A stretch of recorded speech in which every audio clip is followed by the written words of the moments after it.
This is very, very anchored in our body. And eventually the mind becomes as tangible as our body. Our energy becomes as tangible as the body. You're working with what you have here, a real tool. So in terms of power, presence, it's building your chi,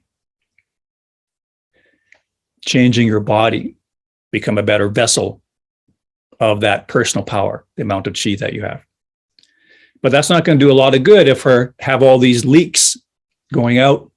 I've got this cup, dip into the water, try to take a drink. But every time I take a drink, it's all run out of all the holes in the cup. You know, the chain gang water ladle. You get there, all the water's gone.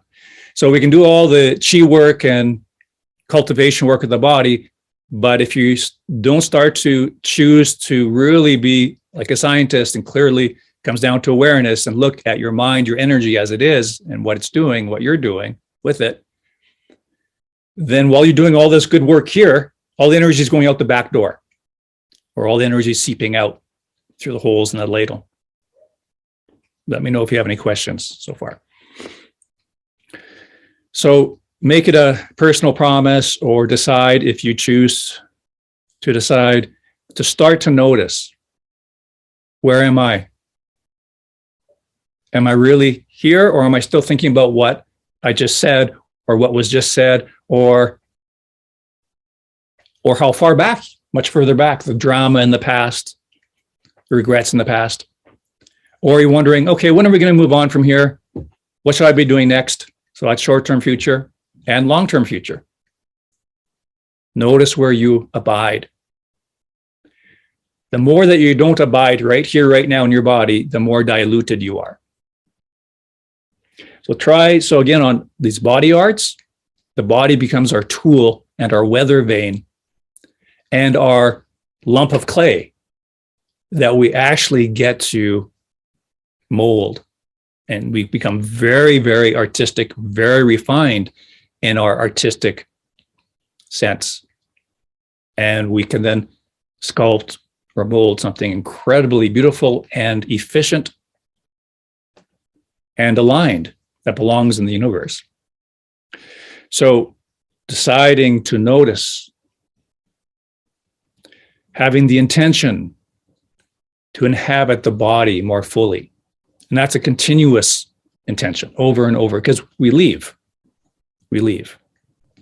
So no different than basic meditation technique, which is the imagery example is often given when you're first learning meditation and just trying to be with your breath, trying to focus in the moment or focus on your breath. A nice little imagery it's often used classically in meditation is just like training a puppy. Training a puppy to go to the bathroom on the paper.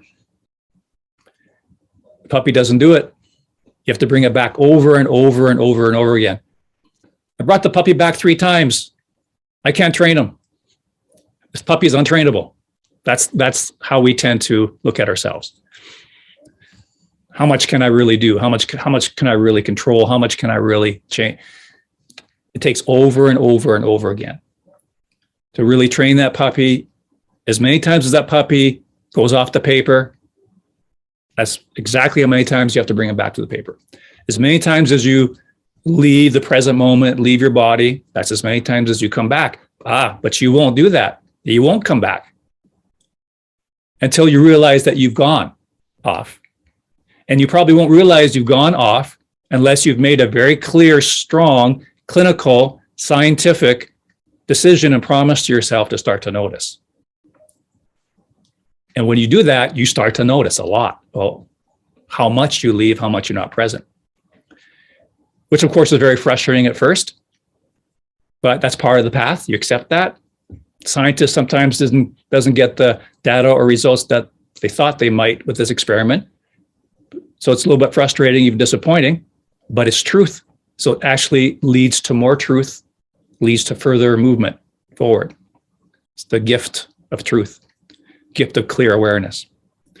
So deciding to notice, intending to inhabit your body, that's a choice, that's an act of will. Again, over and over and over and over again, because you will leave. because part of our nature is not just body. We're also, whatever terms you want to use, spirit. We're also energetic. We're not just the corporeal body, but we're using the corporeal body as a very powerful tool and anchor. And because we have more than one quality, and we are talking about alchemy, changing nature, and we have different natures within us, we will go off. We have this incredible mind that is a time traveler, this incredible imagination that can do anything, be anywhere instantly. So if you don't have a sense of spirituality or spirit or anything, that's as close as you get if you're, again, very not into the spiritual lingo. That's a real part of us. We're just learning to entrain everything, entrain and align everything. Because people tend to, some people are very extremely imaginative, tremendously talented. They can write novels or write movie scripts and all that. But again, they can be lost in that and have no practicality in the physical world, a lot of screw ups in the physical because they're not integrated.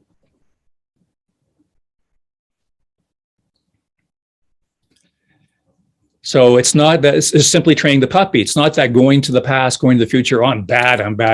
That's just the nature. It's part of our nature. So if we want to choose this path of training for cultivation and coming to create integrated power, we have to train the puppy. We have to train ourselves. And so that's a big job, and it's a continuous job over and over and over again back on the paper.